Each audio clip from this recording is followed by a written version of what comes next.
Како се случи овој хаос? Дилемата дали демонстрантите и насилниците на 27 април насилно упаднаа во собранието или беа пуштени да влезат, се уште нема епилог коди истрагата.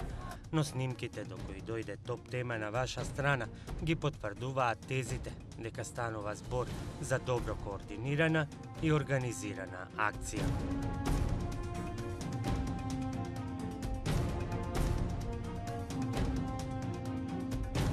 Меѓу 18:50 и 19:20 часот, овие 30 на минути се клучните во кои пратеници од ВМРО ДПМНЕ, како што се гледа од снимките, помогнати од службите за обезбедување на собранието, но и од други припадници на полицијата, претежно од УБК, ги отвораат вратите.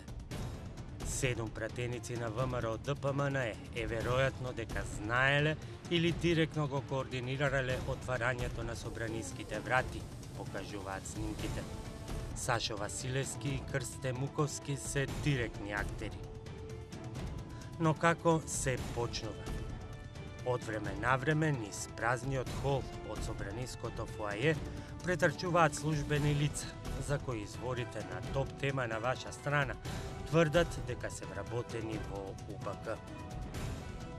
Прва од пратениците на ВМРО ДПМНЕ се појавува Жаклина Пешевска со отворен телефон. За комуникација со некого или подготвен за снимање, ќе треба да покаже истрагата. По околу 1,5 минута се појавува Крсто Муковски.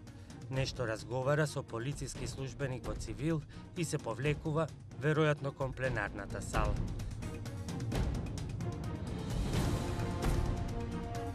Но за безмалку 1 минута се враќа разговарајки на телефон.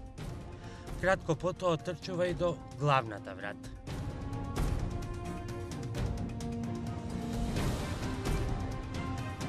Следат Илија Димовски и пратеникот на Социјалистичката партија Љупчо Димовски. Илија Димовски се повлекува, но Љупчо Димовски останува со видлива улога во натаможните случувања. И тука следува отворањето на собраниската врата. Сашо Василевски, пратеник од ВМРО ДПМНЕ, е првиот кој истрчува кон една од главните врати во обид да ја отвори. Му помага Муковски. Се вмешуваат и луѓе од обезбедувањето, но и припадници на УБК и Алфит.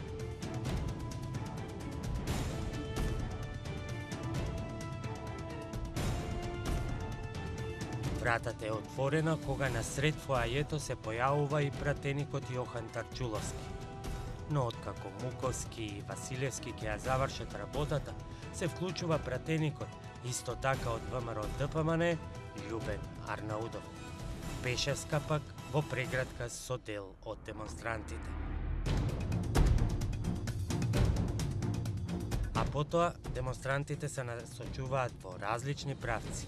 Дел по скалите во фоајето кон првиот спрат, дел лево кон еден од коридорите кои води до крвавата зала 3.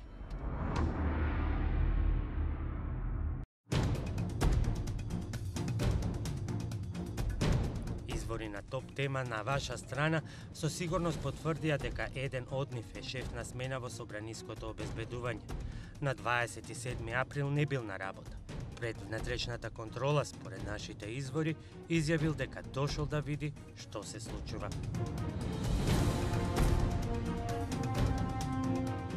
Едно од лицата кој е идентификувано дека комуницира со дел од пратениците на ВМРО ДПМНЕ и издава наредби е и Ивица Анчевски Пуки, командир на Алфит.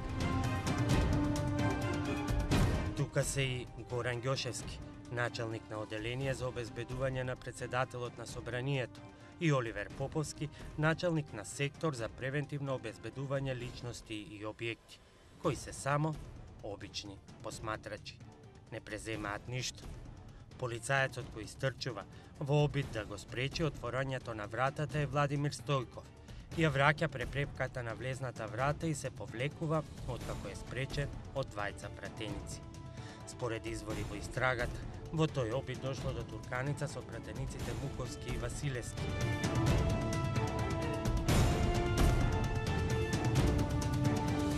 што Стојков се повлекува.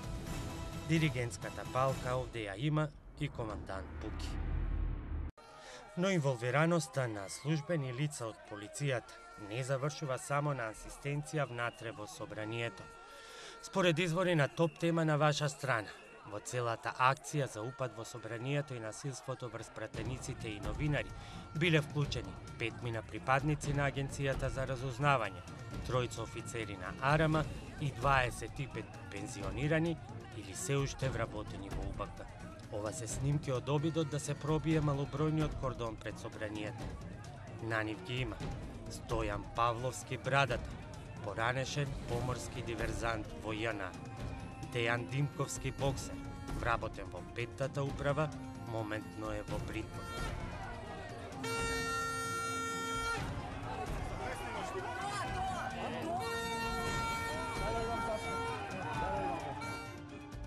Новие снимки пак, на кои дел од демонстрантите напаѓаат припадник на единицата ЕБР е Горан Шоповски, командир на прва чета на ЕБР. Подоцна, според извори на топ тема на ваша страна, ги пресоблекува тренерките. Се вратил назад во униформа како дел од единицата која интервенираше за ослободување на пратениците.